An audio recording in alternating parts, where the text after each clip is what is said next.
All right, here I am in the highlands of Mexico, the Bosque Village, with Brian Fey, a Seattle transplant, should we say, who has created his own world. So how does a guy from Seattle end up in the middle of nowhere, Mexico? It's been a long journey. Okay. Ultimately it started with how I was raised and what I was looking for in life and my own situation in the world. But how then did I decide here, I guess? How did I end up in this place? I actually, as I was wondering where to be in the world, took a world map and I started crossing places off. Initially I was looking for places closer to where I live and in the culture I come from. You know, where I could speak English and I understand how things work. But as I really thought about the whole world, I thought about, you know, where's a place with a good climate, where it's not too obscurely far away, where I can still have connection with civilization a little bit, where the language is not too difficult, and where I'd be welcome. So I started thinking that I liked Mexico or Argentina potentially, as a way to invest in a different society, and also I have some criticisms of U.S. society where I come from. So it all made me kind of curious that there's got to be a good place around here, and I remembered hiking through the area. So I came down, spent a few months, and this is after years of searching for a place, came to this forest, and it was for sale from a botanist, a gringa in the United States, and it just felt magical. So I was just here and seeing it and feeling it. But at the time you didn't speak Spanish. I did not speak Spanish. So you came down here, I mean, essentially like myself, and it was hard for me to navigate, and then to purchase land and move on in. And I'll tell you, that is very difficult. But I was 37 years old at the time, and fairly successful in my life, and so I was actually looking for something to shake me up. Because I think at that point in your life, there's a danger of becoming complacent. There's a danger of getting too adjusted, too comfortable, and accepting the world as it is. So I wanted a shock. Now the truth is, I had no idea how hard this would be. I had no clue. But I'm still glad I did it, and it's been a challenge every year that's gone by. I've been surprised by things, and yeah. All right, so let's talk a little bit about, so the original reason you came down here, you were saying, is just to kind of shake up your world. But you've created this, and now since I've been here the last few days, you've talked about your vision. So what is the Bosque Village to you? On a personal level, like we talked about, I'm shaking things up, but for me it is a way to create a world that I want to live in. I am not comfortable in the world as it is on a personal level. It also doesn't fit with my values. I don't even think that civilization as it is sustainable. What we're building, we can't continue doing. No. And so for me, it's hope. It's an opportunity for me to, with my own hands, my own energy, every single day, get out there and say, I'm going to take a personal responsibility for what's going to happen next in the world. I'm going to try and reduce the damage I'm doing and make a positive impact on the land I live on and everybody I have contact with. So in the long-term goals, I know you've spoken about expanding and getting people that share similar values with you, you know, to form some sort of a community. But just the people that aren't moving here, are you hoping to maybe impart some knowledge on them about how this process works, the benefits? Definitely. This is not kind of a survivalist project where I want to go off, create my own world and hide out. The point is to be experimenting all the time and then sharing those designs with the rest of the world. And that includes people who can't come here. Now for the first years I was here alone, a lot, and then I slowly had more and more people coming through, and some of them staying for longer periods of time. By now I've had several thousand people come through, and for each one of them they've seen a vision of a different way of living that's affected them individually. They leave and implement whatever they like in their own culture, and they see things here that they agree with or don't agree with. It doesn't matter. They're part of a process we're in where we're creating a different culture. Now that connection with the outside world is very important. We want to publish the designs that we do as open source. We want to publish the art we create as Creative Commons. And so it's very much about serving the whole world. And that process goes both ways. Where, I mean, I've studied all my life about ways to do things. I've read a lot, I've talked to people, but I'm also very open to people's feedback and ideas and support about what we can do here. So this is not an isolated project. This is an exciting project. I know of none other like it, and it's interactive with anybody who wants to take the attention and time to be involved. So what would you say your day-to-day is here? I mean, you've been here now 13 years? Yeah. 13 years. Yeah. Since 2004. So a lot's changed. So yeah, what do you do in a day? I get asked that, and I know a lot of people have visions of how living off the grid is or living in the forest. It's hard to answer because it varies widely. Today I've got a drain that's clogged that I need to unclog. I might ignore that for a few days since I don't really want to do it. Dogs get injured or bitten by rattlesnakes. Trees fall over roads. Roofs blow off in storms. The electrical system goes out. So it used to be, years ago, that I was always just chasing the next emergency. I was just trying to have anything work at all. Those years are mostly over. The systems are more stable and mature. So now I actually have a lot more time in the last couple of years to write, to communicate more, to make videos, to spend time with people who are interested. So my days still are not very stable as far as what I do, but I like that. I get up really early, often at 3 a.m., which is a little too early sometimes. Ideally, I would get up with the sun. Yeah. And that's a function of living with very little electrical power. I have 340 watts of solar panels. That is less than what many RVs have. So we're living with just almost no electrical power. So we want to do is live in the light. We want to live during the day. Which seems like an obvious It seems obvious. I mean, that is what we evolved to do. But we've lost touch with that because we have too much energy. Yeah. Too much electrical energy. And having been here the last few days, it's been a huge shock to my system to be living with, no real running water or electricity.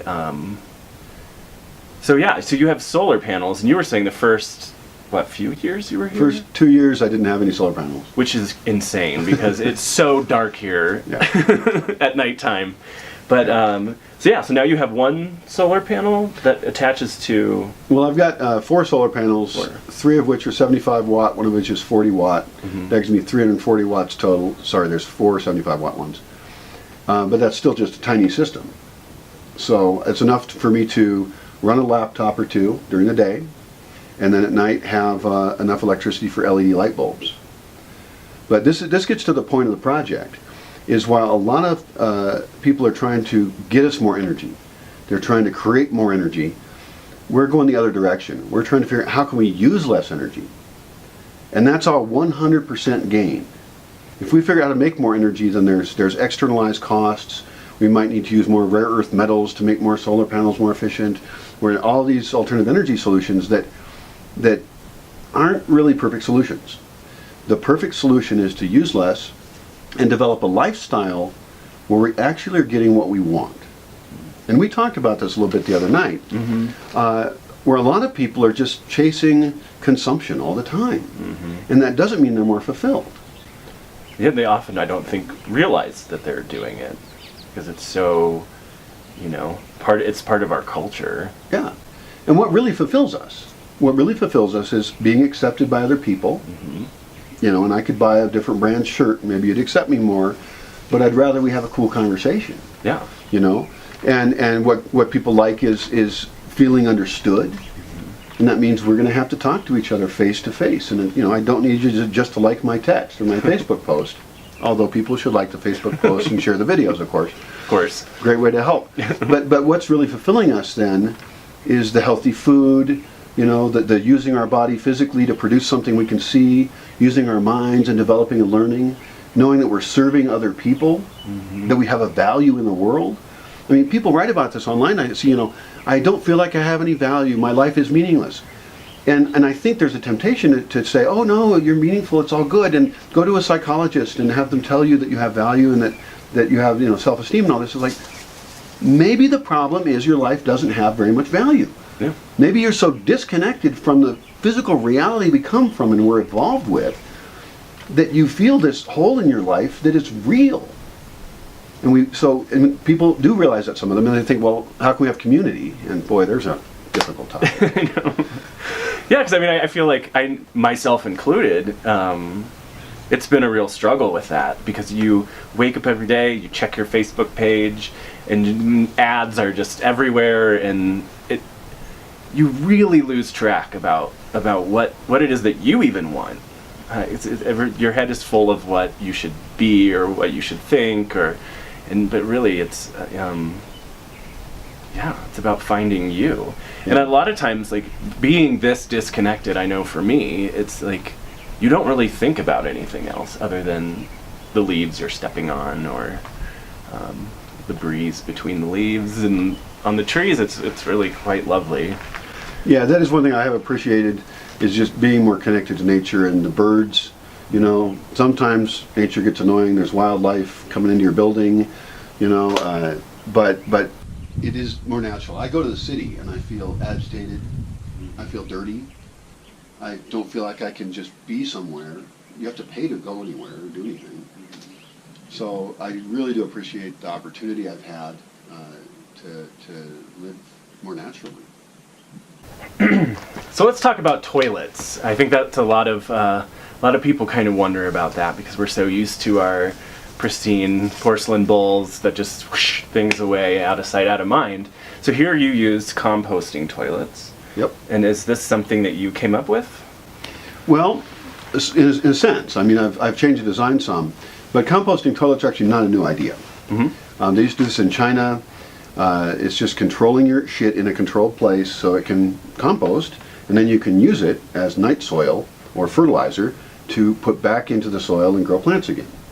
Now, a lot of ways that people used to deal with human waste were very bad. Mm-hmm. And we didn't understand microbiology. You think of the Dark Ages in Europe, and you think of sewers in the streets and stuff, and it sounds terrible. Oh, yeah. So the water toilet was this innovation that got us away from that. Mm-hmm. So I understand why people like it. The problem is that we're wasting all this fresh water that we need, flushing it down the toilet, going through tubes to other places where it's expensive to process it. That's a really flawed system. So in a sense, what we've done is we've taken the knowledge we have now about microbiology and how diseases transmit and everything, and what I've designed is chambered toilets. I'm not the first person to do this. Mm-hmm. That you use for a while, and there's a big composting process going on while you're using one side with thermophilic bacteria, and then you shut that down and use the other side for a while, and then after 6 months or whatever your schedule is, you now have fertilizer, and there's no disease risk, there's no smell. In fact, my toilets smell less than many toilets in the city. I was shocked at how sanitary it feels. Like, there literally isn't a smell. Like, you think of porta potties at the fair, and you're like, your nose and you wanted to vomit, and like just regular latrines that I've used in the past. And this is, I mean, it's kind of shocking how sanitary it seems. And the fact that you end up with like a product when you're done with it that you can then use is like mind-blowing. Yeah, what shocks me is it's so simple, it's so cheap, it's usable in all parts of the world, and hardly anyone's doing it. Yeah. And I think it's because we're afraid of change in that.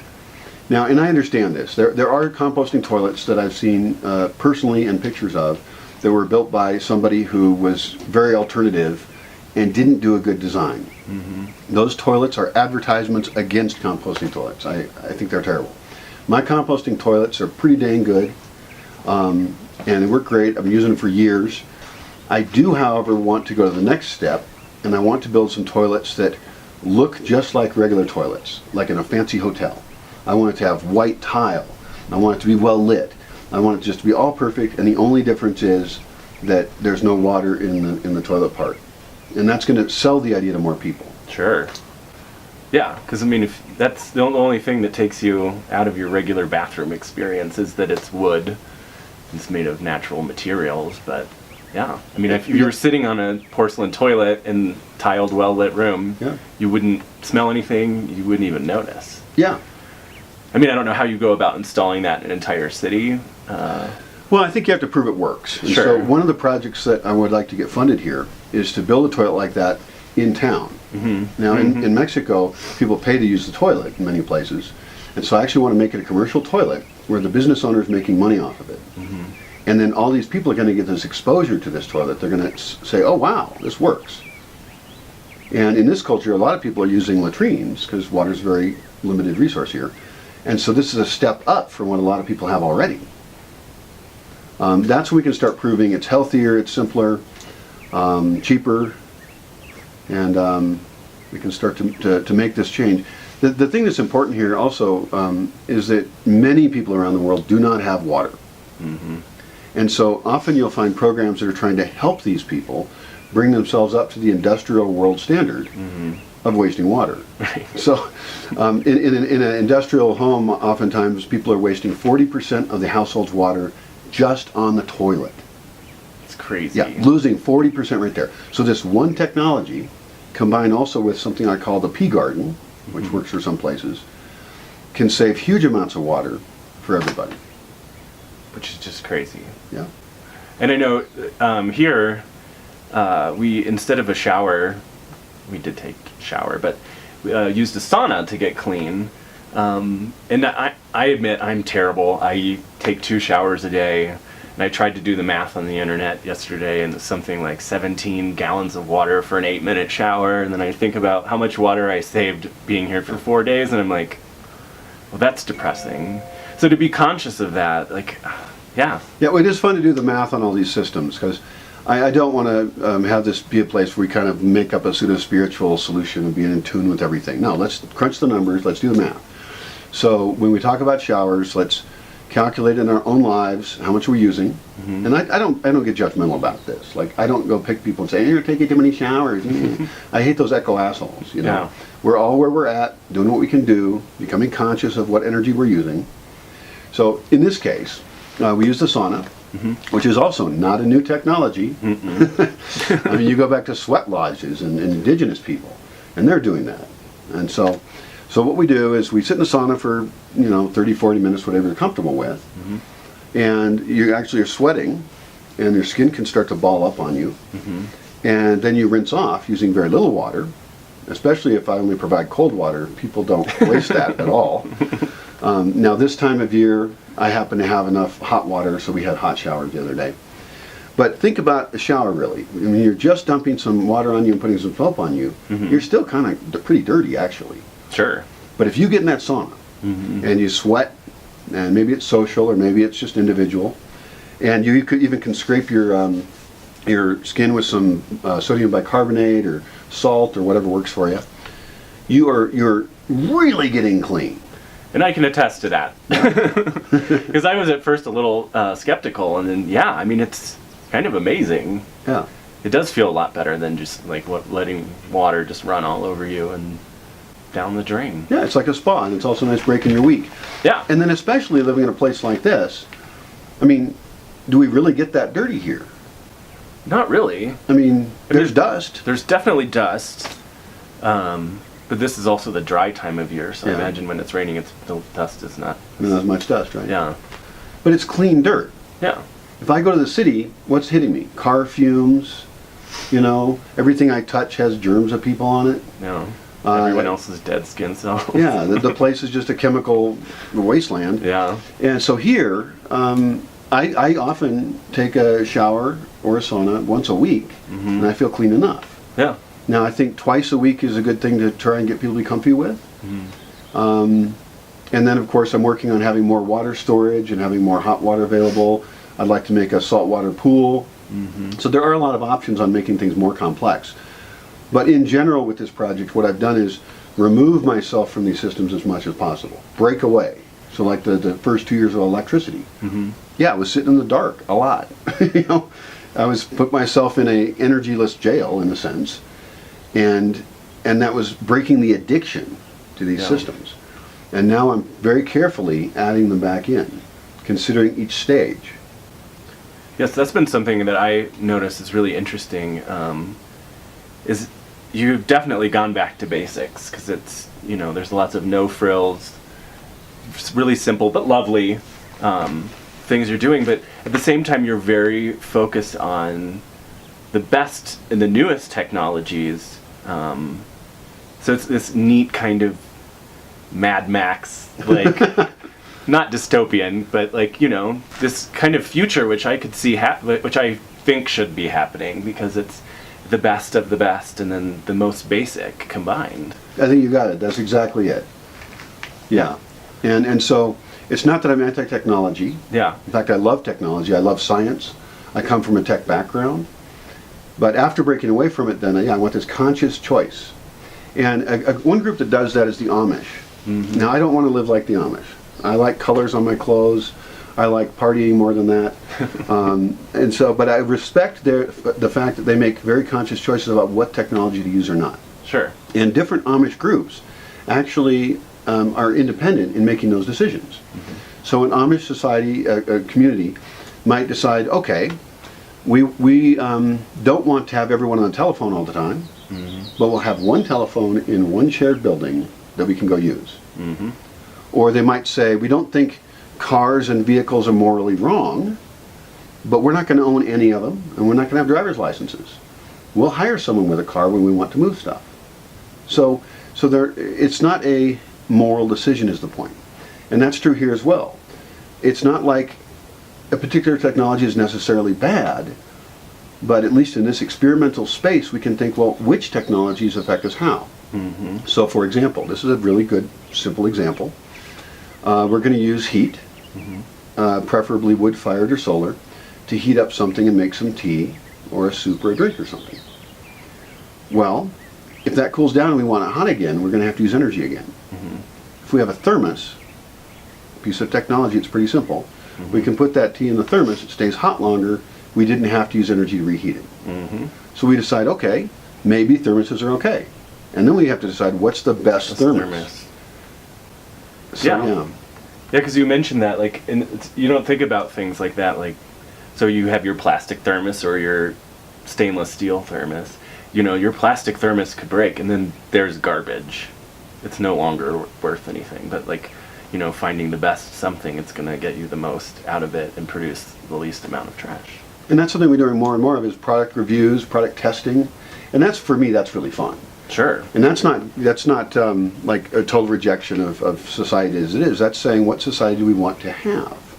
What serves us, instead of us always having to buy another piece of whatever. Mm-hmm. And another area in which we're very pro-technology is communications end, mm-hmm. because we want to be attached to the whole world. This is a worldwide groupthink process of how we're going to build this new world. So we want to have the computers, mm-hmm. and the webcams and the cameras like we're using now. We're communicating with thousands of people, and hopefully then we inspire some of them to think, okay, well, I'm stuck in some ways in society as it is, mm-hmm. but this is an area I can change in. Do I want to eat meat? What meat do I want to eat? Should I eat less meat? How big a refrigerator do I need? Could I have a smaller refrigerator or a more efficient refrigerator? You don't even have a refrigerator. I don't even have any refrigerator. And then that's a case where I've decided we shouldn't be using any electricity for heating or cooling. Because in a house, they're using over 80% of electricity just for those two things. Yeah. So I have no air conditioner, no refrigerator. People will say to me, what are you going to say to me about the refrigerator? What? How do you live without a refrigerator? Yeah, and I've been here for 4 days, and right. I've been eating every meal. And then, you think about it, like, well, none of this food was refrigerated. And how did that work? I'm still okay. Like, I don't want to jinx myself, but there are obviously other methods. Lots of methods. We don't have a root cellar yet, but we should build one. Yeah. That's a way to keep food cooler, because cooling food does make it last longer. Mm-hmm. So that's on the agenda. But another thing that we have to remember is 100 years ago, nobody had a refrigerator. So we know we can do it. We can survive and even have awesome food without refrigeration. So I did notice you don't have a refrigerator here. I don't. And it's a very conscious decision. No. You figure that in a household, about 80% of the electricity in the house is being used for cooling or heating. And so I'm against doing either of those. Now that gets into architecture in terms of avoiding air conditioning and things. But let's talk about the refrigerator issue, because since almost everyone has a refrigerator. Yeah. What I noticed was that people generally have a bigger refrigerator than they need. Yeah, with stuff that sits in there forever. Exactly. How much of it are you really going to eat? People also refrigerate things they don't need to refrigerate. For example, the whole reason we made cheese was to preserve milk. Right. There's also other ways to keep things cool. We can build a root cellar, which I do need to build. Every degree you go down in temperature, your food's going to last longer. So there's a lot of alternatives. In this culture, for example, we don't refrigerate eggs because our eggs aren't washed. They come from the chickens. Now, in an industrial system, people wash the eggs, and that makes them more at risk of going bad, so it makes you need to put them in the refrigerator. So for people in normal society, they can think about scaling down the refrigerator, wondering why they're putting things in the refrigerator. Now in my case, I decided no refrigeration at all. People say to me, how can you live without a refrigerator? Well, everybody 100 years ago used to live without a refrigerator. It's true. So we can do it. Yeah, and I mean, since I've been here, I've done it. It's kind of blown my mind, you know. I mean, I've been here for, 4 days, and Right. I've been eating every meal. And then, yeah, you think about it, like, well, none of this food was refrigerated. How does that work? And I will add to that, Sure. that as we stop refrigerating, there's a lot of old technologies we can rediscover. Like fermentation is a way to preserve food. And so if we make something like kimchi or sauerkraut, now we've got something that doesn't need to be refrigerated, also has all these probiotics and organisms in it that are really good for us. So rediscovering these old ways is better for our health, uses less energy, and gives us all these new flavors. It's true. All right, let's ask this.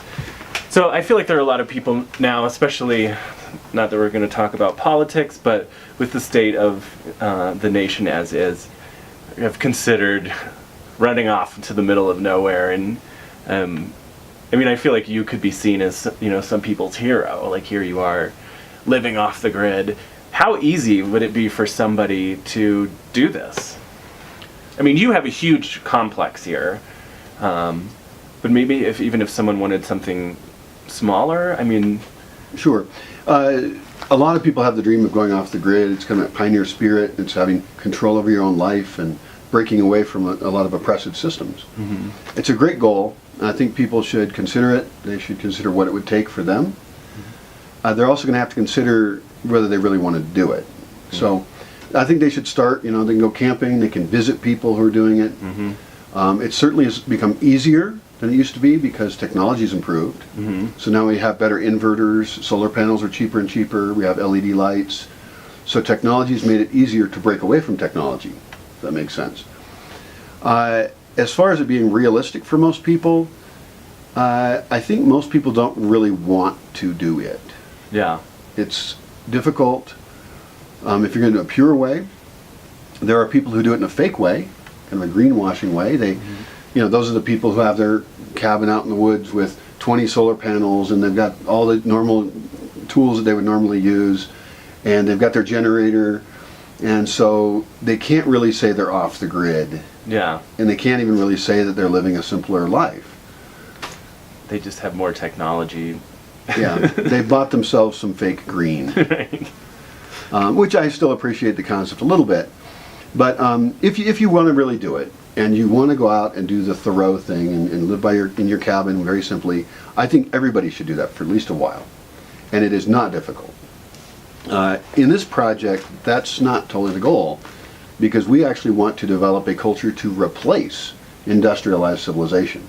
It's not good enough for us to just, as individuals, or for me anyway, to just break away from it and live a simple life. I want to develop an entire culture where people who come here like it better than the fancy, energy-intensive world that they are coming from. For sure. And I know myself, I've considered this for a really long time, and you can romanticize, I think, the concept of it, and definitely me being here, like, I'm not like a super camper. I haven't really lived with this much, like with this little, and I'll admit the first night I was here I was kind of overwhelmed, put it politely, but now that I've been here a few days, like, it's definitely something you grow to actually appreciate, not not tolerate, but like, yeah, like, I feel like, I don't know, more aware of, like, and it seems more within reach. And I want to be open to that. That's the point, is I want people to come here, and they're all coming from very different perspectives. Some of they're coming here with hardcore ideas of rejecting civilization as it is. Sure. Others are coming here because it's a fun, artistic environment, and they know there's dynamic people working on culture. Other people are coming here as a way to experience Mexico. This is almost not in Mexico in some sense because we're out in the woods, but we go on trips to town. Also, I like to have here a mix of really smart, cool Mexicans and mix them with foreigners. So that's a cultural experience a lot of people are looking for. So they don't all come with the same goal, but hopefully all of them leave with what you're experiencing, realizing that they don't need as much stuff and that they like the quiet, It's just so nice here. I mean, the noises here are like coyotes at night, owls, whippoorwills, the wind in the trees, dogs barking. So wherever they're coming from, I love to have people come and take from the space, so that then they go back to their own life and can pick and choose what they want to do and what world they want to create around them. Definitely. So you're out here disconnected. But what is your relations with the local community? That's been really surprising and interesting. For me, moving here, I was moving from the city to a very rural place out in the woods, but into a culture I couldn't really connect with well because of language issues and cultural differences. Over the years, I've had great increasing relations with the communities. I'm part of a community more than I ever have been in my life. And that's the little town of Yotatiro.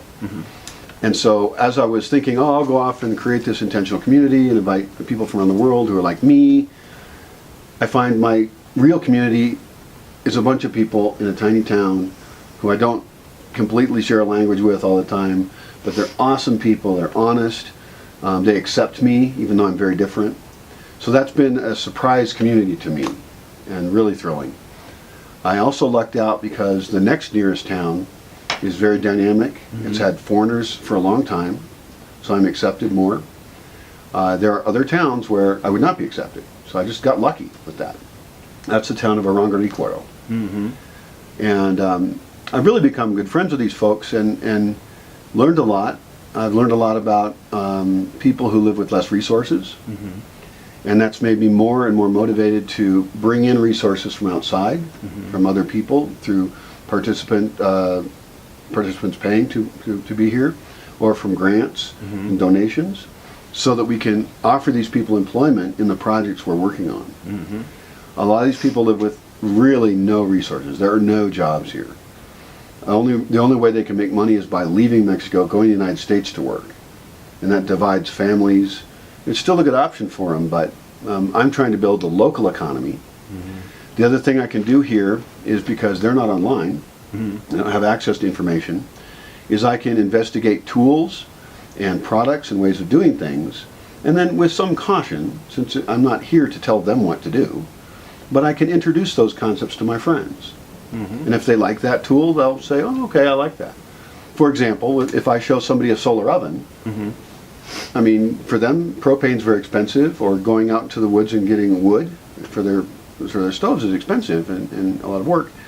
And so they're often very excited by that. I mean, they get it real quick. The energy comes from the sun, now my food is cooking. So they're like, well, how much does that cost?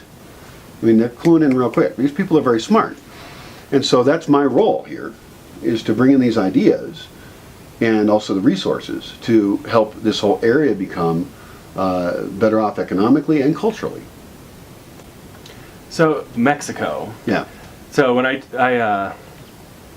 you probably have to get some reactions out of people. I know when I told people I was coming here, my mom, let's say, they're terrified. And I personally was like, well, I'd rather die doing something I love than the hand dryer fire in a Starbucks bathroom or something. Like, what did your family think? What did your friends think? Have they come to see you? Well, luckily my friends and family know that I'm a freak, and they've known it for a long time, so nobody really tries to tell me what to do. For me, I believe there's good people everywhere, and that there's conflicts and problems everywhere. And the country I come from has some serious violence problems within the country, with mass incarceration and oppression inside the country, and they also export violence all around the world. So I don't see the country I come from as that peaceful or safe. Now, I had visited Mexico, so a lot of my stereotypes I would have, if I'd watched the news, went away. I found that Mexico varies widely, of course, just like the U.S. does. Of course. And the place I live is very peaceful. The people are honest. They care about, kids' birthdays, parties, and weddings, and plants and culture and dancing, traditional dances and masks. And so I just don't see it, the violence problem in Mexico, as being real at the level other people see it. Now, I don't have some kind of rose-colored glasses about it. Bad shit happens. Sure. There is violence in Mexico, and there's violence everywhere else. But you also get choices about what you get involved with. So my primary advice to somebody who doesn't want to experience violence in Mexico is don't be a narco-trafficker. That's simple. Yep. Now, Mexico, it has some dangers. And for example, one of the most dangerous things is that if you're walking down the sidewalk, there might be a big hole there. Don't fall into it. Okay, there's not going to be ribbons around it warning you. Very dangerous potholes. There's dangers of, if you're tall like we are, of stuff low hanging and you'll hit your head on it. And I'm actually kind of joking because it's funny, but I'm kind of not. I mean, I've watched people come here and they're not used to having stuff on the street just hit you on the head, and it hits them on the head. There's low doorways. You have to adjust to that. Without the caution tape of the United States. Exactly. Additionally, if you're driving, there's some additional challenges there. But the short answer is essentially Mexico is super safe and really awesome. As anywhere, it depends on where you go and what you do.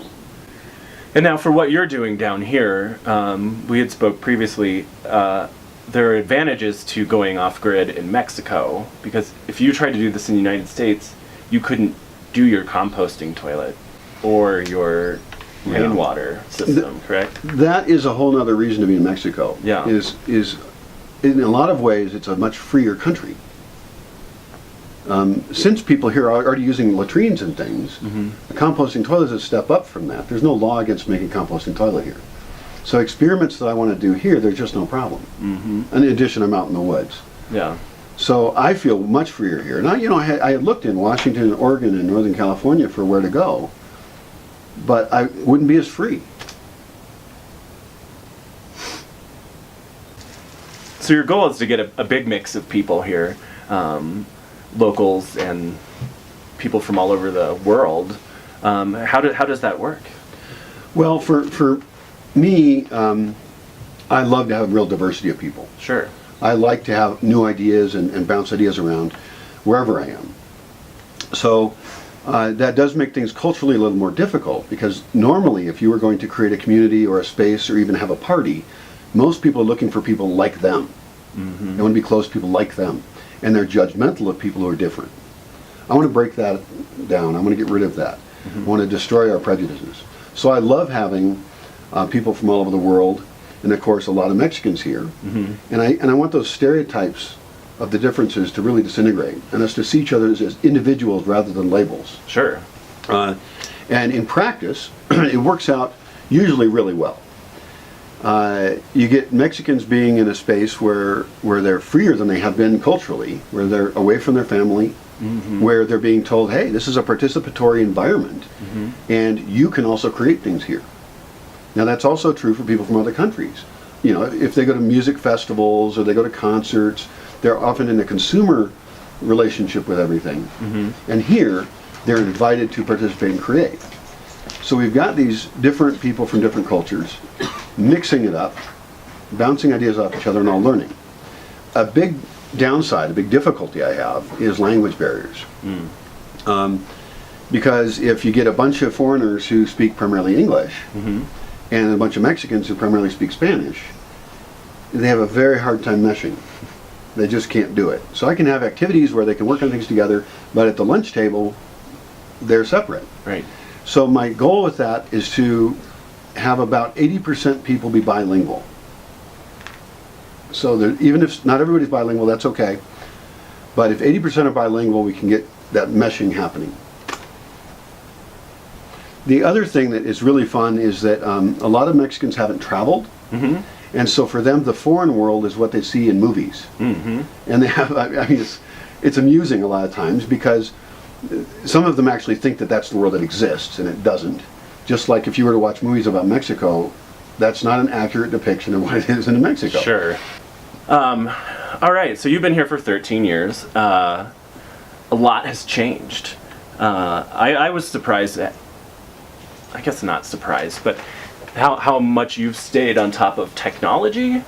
But I know there's probably a lot culturally that you've missed out on, which I don't think is really missing out on. Like, for instance, you didn't know who the Real Housewives were, which I wish that was, I could say the same. And so anyway, so with social media, now we have this fear of missing out, which is called FOMO. And it's actually a real issue that causes people distress. Do you feel like being out here, do you feel like you're missing out on anything? Well, yes, and really, I guess it's opportunity cost. Sure. Anything you do in life, you're not doing the other stuff. Opportunity cost being an economics term. We just can't do it all. So I've made decisions like that in my life, my whole life. You know, like I decided not to have children. I'm not against the idea of having children. I think they're cool, and I would have enjoyed it. But I made the choice not to do it, and I'm happy with that choice. Doing this, a lot of people think I've cut myself away from so much, but also realize I've gained a lot. So some of the things I've lost having to pay bills. I pay my internet bill. That's my only bill. Not a bad thing to lose. I lose out on spending my time in a lot of commercial establishments whose only real goal is to take my money. Sure. I lose out on a lot of false friends, which hopefully I never had that many of. And then, of course, I am still connected on the computer. Yeah. So I'm not totally unaware of what's going on in the world. I still follow the news. And really, if I look at where I want to focus my life, I feel like I'm actually on the forefront of developing the future of the world.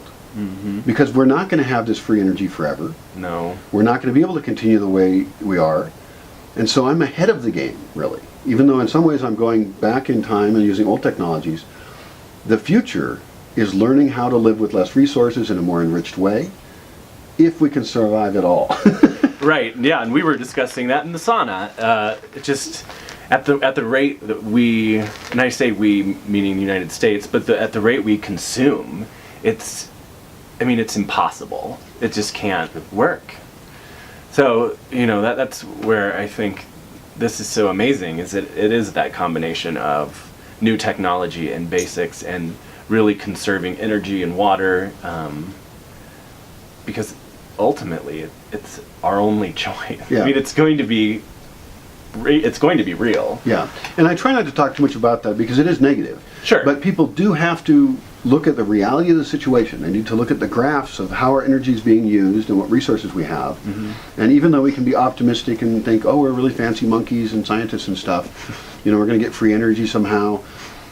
If you actually just realistically look at it and drop your delusional optimism, we have some serious problems with basic survival as a civilization. And so civilizations have collapsed before. They often fall to 10% of the population they were before. So we have examples in history where this has already happened. Now we've got this massively built up civilization built on free energy over the last 100 years. Which is such a short amount of time. Yeah, that is a moment. And we're draining the aquifers, we're poisoning the oceans that used to be completely full of fish and wildlife. We've destroyed so much forest. We're burning oil now, so some forests are recovering, but as soon as the oil gets more expensive, we're going to be burning more wood again. We're just in this really awful situation. And once one system collapses, another system will be stressed and collapse, another system will be stressed and collapse. And so in the process of that, we will not have the rational power or even the physical ability to say, oh, we get it now, we're going to magically fix it. Sure. Now, one optimistic vision is that we have more warning signs, and that we can be smart quickly and do what's called like a graceful descent, energy descent, and use the last of our cheap energy to build these alternatives. What we're doing here is we're building those, experimenting with and building those alternatives now, so that when we finally realize, oh, we got to do this, we have those designs ready. Right. Like they've been tested, they work, and you're welcome. Yeah, you're welcome. And which is, it's pretty crazy, because I know sometimes I get bogged down by just how much energy we consume, that every culture around the world that we're just driving ourselves like into the ground. yeah. But like we've talked about before, I mean, once you recognize that these are real issues, and then you can work towards something, it's then you can have a positive attitude about it. I hope so. Because you're now helping. You're not part of the problem. And I like that because I don't just want to be despondent. Yeah. I don't want to focus on the problems. I want to focus on solutions. And what's cool is there are more and more people, and I have contact with them online, who see it and they want to help. And those are the people who are saying, Brian, that's really interesting. I may or may not agree with everything you do or say. That's totally cool. But what you're doing is exciting and I want to support it. And that's where we're getting donations or grants, and people can directly fund their own optimism for that there's chance for a better future. Which makes me happy. It makes me kind of happy too, most days. And on the other days, maybe I'll pour tequila and try and forget about the problems of the world. That's actually fun, good shit, man. I think that's watchable. I would watch that. Yeah, and I think... And I saw a couple of people saying online how they want to do what they're going to do. I'm already fucking doing it. I'm a proven entity. Right. You know? No, I'm not talk. Yeah. Okay. We want to be very conscious here of our food decisions, and we're good with that, but we affect everybody else around us. Sure. And so I actually want to make sure that the communities near here also have food security. So while I'm planting things that don't need any care and grow with the natural rain cycle, I want to make sure that all the towns around me are doing the same, so that they are prepared if there's this disruption. I would like to also encourage food storage locally. That's not at all part of the culture here. Everybody buys stuff for a day or two, and then if there's any disruption, there's an immediate problem. And that's a case where, you know, I'm not going to go in and tell other people what to do, but if I can even encourage that there's a place that buys in bulk and sells in bulk, we'll just have more food closer to the people. But really, the planting of the food is the best way to go. Agriculture without irrigation and fertilizer. Nopales are a great example. They're not my favorite food. Yeah. But they're really nutritious. They grow here everywhere with no work at all.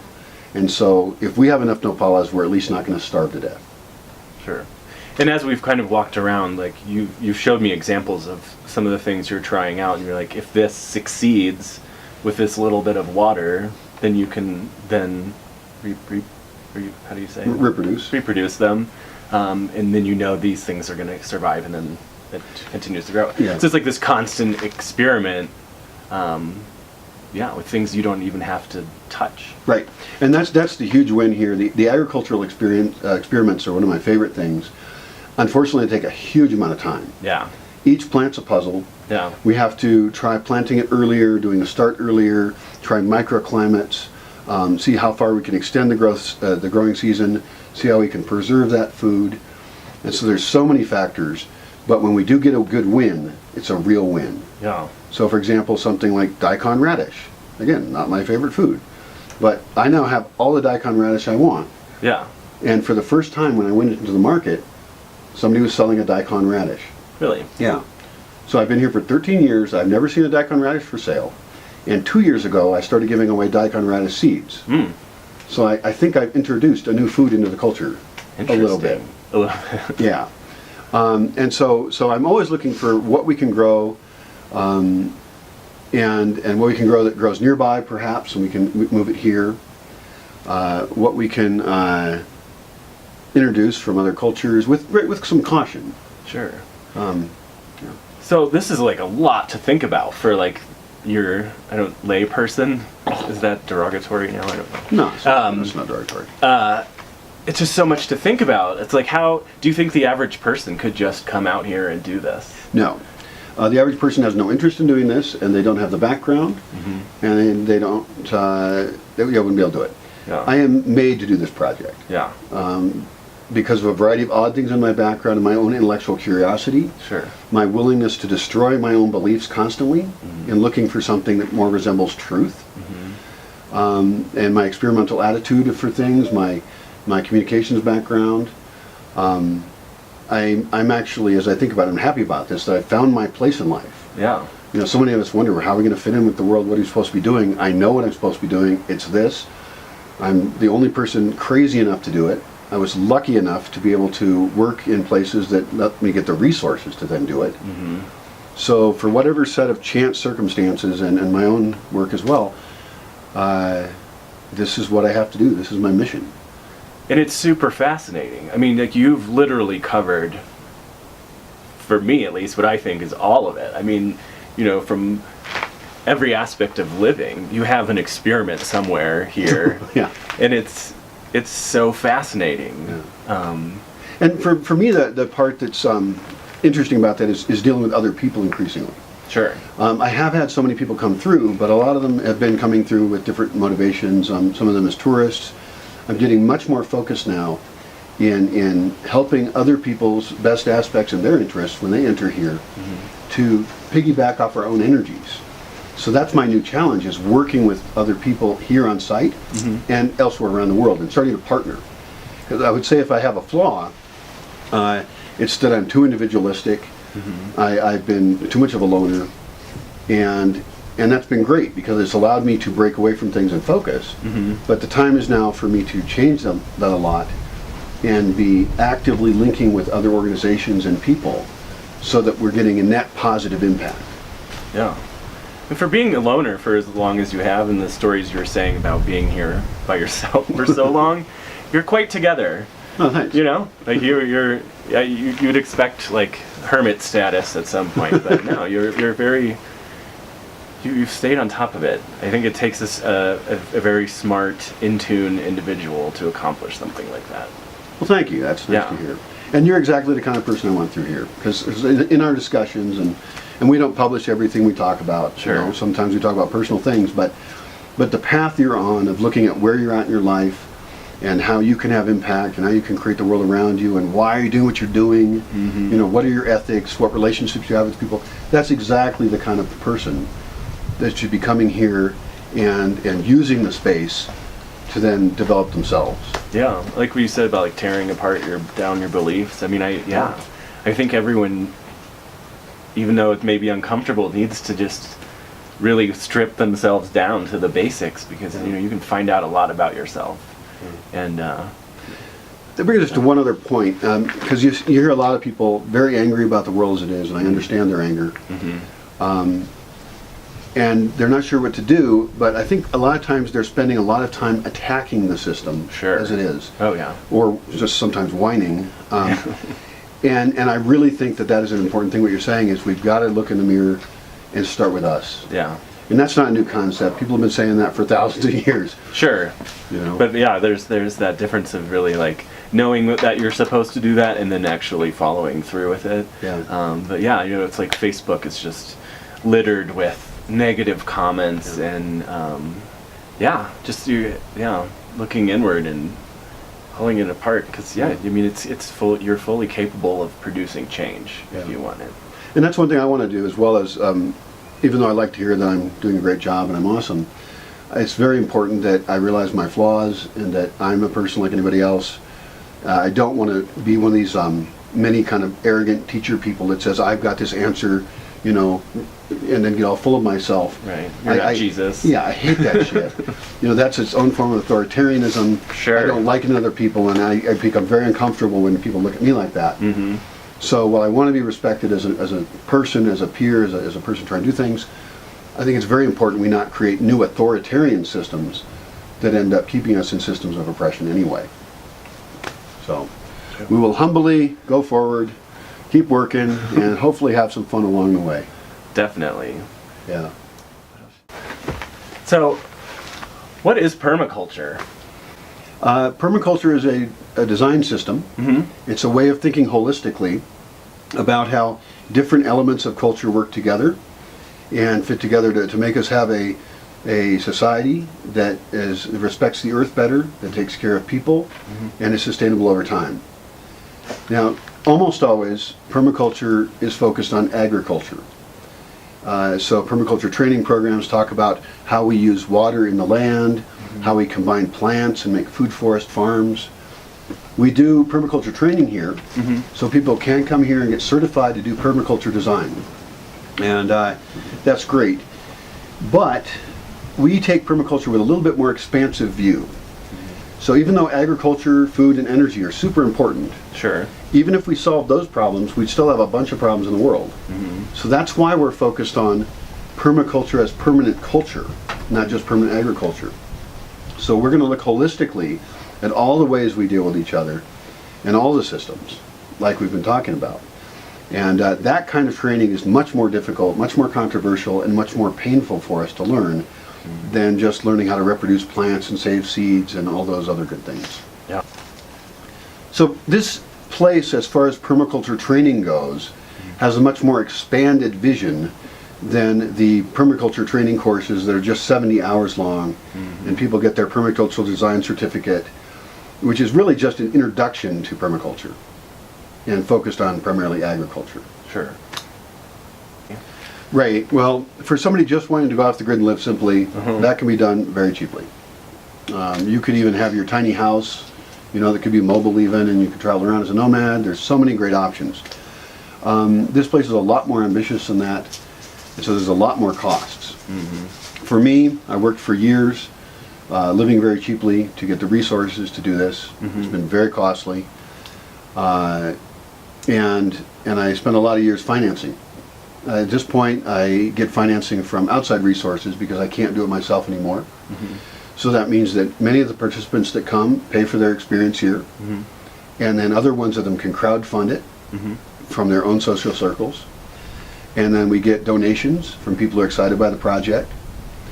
We're looking for more contacts with sponsors, and we're also looking for more grants.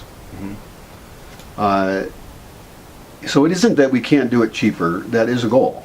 All of the time we're looking for how to do things cheaper and simpler. Sure. But in order to do more and have it be an interesting space, we need the resources to have more tools to, like we don't have a microscope. That's a basic tool for understanding microbiology. And if we're going to be fermenting things and worrying about, health issues and doing things in very different ways, we need a microscope. So that's an example of a basic tool we don't currently have. So at this point, I've gone as far away from civilized society as I can. I've lived as simply as I can. My goal now is to reconnect with a lot of civilized things. And also, I'm not at all against getting a lot of money coming into the system so we can take this to extremely complex levels of cultural development. That's pretty crazy. I mean, going into this, you didn't have an idea of that coming out of it? I mean, well, the thing is that it isn't just that I wanted to escape society or something, and it isn't just that I wanted to live simply. A long time ago, for much of my life, I've wanted to make these kind of cultural changes. This is not a new idea for me. Now, the way it works out year by year, of course, I'm following opportunities, I'm reacting to emergencies, but overall I'm still actually following a lot of my goals that I developed when I was an adolescent. That's pretty crazy. I'm a pretty crazy guy. Yeah. It's actually been a difficult transition for me, moving from funding the whole thing with my own resources to then now being able to accept donations from other people. At first I felt like, that's kind of like asking for help. Sure. And I'm a very proud, very independent guy. But my best friends have told me, look, people are excited by this. Yeah. We support you, we love you, we want to help you. And I'm going to cry on this. I mean, for me, that's just hearing like, wow, I have value. This Yeah. thing has value. But it's like, and it's knowing your self-worth. And like I said Right. before, you're a super smart guy you're doing all of this stuff. It's like, why should people not fund that? I mean, this is like a tangible thing that produces real results. Yeah. So yeah, I mean, I take all the money. I'm going to do it. I'm going to say, hey, you're on the team. Help me out. Let's do it. And we're going to take it to a new level. Yeah, I think that's fantastic. Awesome. So, I mean, like, you're a good-looking dude, nice beard. You're all by yourself. Like, how do you have relationships? Whether that's friends, sexual relationships. Like, I feel like you could be kind of isolated out here. In the extreme. Yeah. I'll tell you honestly, there have been times that this has been the most painful experience of my life. Yeah. I did not move down here wanting to be a hermit. Mm-hmm. I was imagining that I was building this place for my friends and the people I love, and it's just too far out. Yeah. And so even though some people have visited, I have been alone a lot, and it has felt like a jail. It's felt like solitary confinement. But at least it's my own jail, and at least I'm the warden. Yeah. So I can take the happiness or take the satisfaction that at least I know I've done this myself. But still, I'll tell you, it is a deep pain. We are social creatures. Yeah. We are not made to be this alone. Yeah. But I sucked it up and deal with it. And what I'm doing now is hosting more people and changing how my relationship with them is. Okay. Because even when I've had a lot of people coming through, I'm sometimes in a teacher role. Sure. And so I don't actually have a personal interaction with them. I have this strange thing where I'm answering the same questions over and over, and then they're criticizing me potentially because that's what we do as we think. Sure. So I, to be honest, have not had a lot of social fulfillment in this project. That will change as people are here for longer times. For sure. That will change as I alter how I deal with people. And in some ways, I'm just going to have to suck it up. I've chosen this path. And to be a person like me, or a lot of unusual people, you'll read in their biography, it's a lonely thing. But I'll have the interactions I can when I can. And to be honest, when Quora started, the site, even though it's an online thing, I was able to share my thoughts and read other people's thoughts, and that actually helped me greatly with my loneliness because I had this intellectual contact. Because even in the local towns, I have friends. Yeah. But they don't have books. They can't talk about a lot of the ideas I'm interested in. Sure. So I'm intellectually lonely. Yeah. So in that sense, I can have I can have my beer drinking buddies in town, and that's cool. And we can talk about, grafting things and plants and the weather and things. And then I can have my intellectual friends online, and then I can have guys like you coming through where if I use a strange term, you've already heard of it. And that's awesome. And I'll collect more of those people, and some of them will stick around. And I'm hoping that over the next 10 years, I'm not lonely at all. I'll be a socially wealthy man. Awesome. So as I think about my role in this and my decisions to do this and my own experience, I realize that most people would never try this, and they shouldn't. It's painful, expensive, lonely, and difficult. I've spent my life in rebellion to the oppressive systems I grew up in, which was very isolating. And then I spent a lot of years investigating what rule sets in society I agreed with or didn't, what are the real ethics of how things work, whether it's at the governmental level or a personal level, and experimenting with that, constantly breaking my own rules, and then trying to put myself in situations that were very different. I went to war to see what it was like, because if we're paying for it, I want to see it. That was a painful awakening. I was 19 when I went to war as a photojournalist. I experimented with having different kinds of friends and different kinds of relationships, different kinds of cultural arrangements and agreements with people. I hosted a lot of parties that were alternative parties in different ways.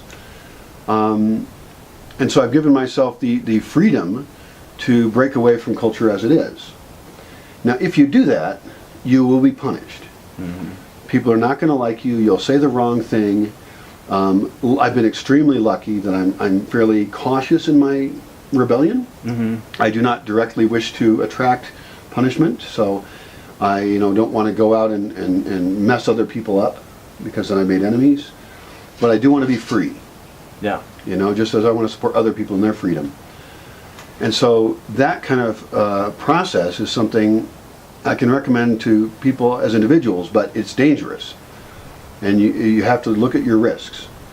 I've managed to not break any important laws, and I have a very clean record. I'm apparently invisible to the authorities on occasion. And I think it matters that my heart's in the right place. Yeah. I'm not trying to just take for me. Yeah. My ultimate goal is altruistic. And even the oppressive structures I come from, they think that they're altruistic. They think they're helping the world. Yeah. And I think the same. And that's a process of self-destruction and creation, and then turning that into service for other people. Because perhaps that's our highest goal, really. And there's religions and philosophies all around the world that come to this conclusion. It's not us that really matter. And that doesn't mean we have to say, I don't exist, or that I'm not important. I think having an ego is good. I think that enjoying yourself is good.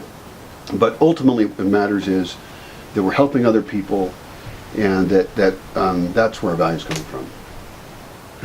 So I made a list of all the world problems. I don't think I was all of them, actually. My list got pretty long. And obviously there's ones that are more critical for us and threaten our immediate survival. And I'm not directly trying to solve all of those because I don't have power over them. Sure. So that's one reason I'm focused on what I can do here. And I still have the context of those bigger problems of world population and contaminating the earth, and philosophical strife among people with different religions and things, or political ideas. But I really just have to keep coming back down to what are we doing here now? Yeah.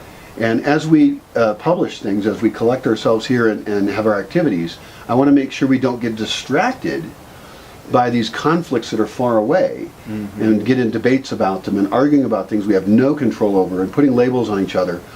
I want to get down to, okay, how do we pump water, and what are we eating, and are we being nice to each other? Like, really keep our world here. Yeah.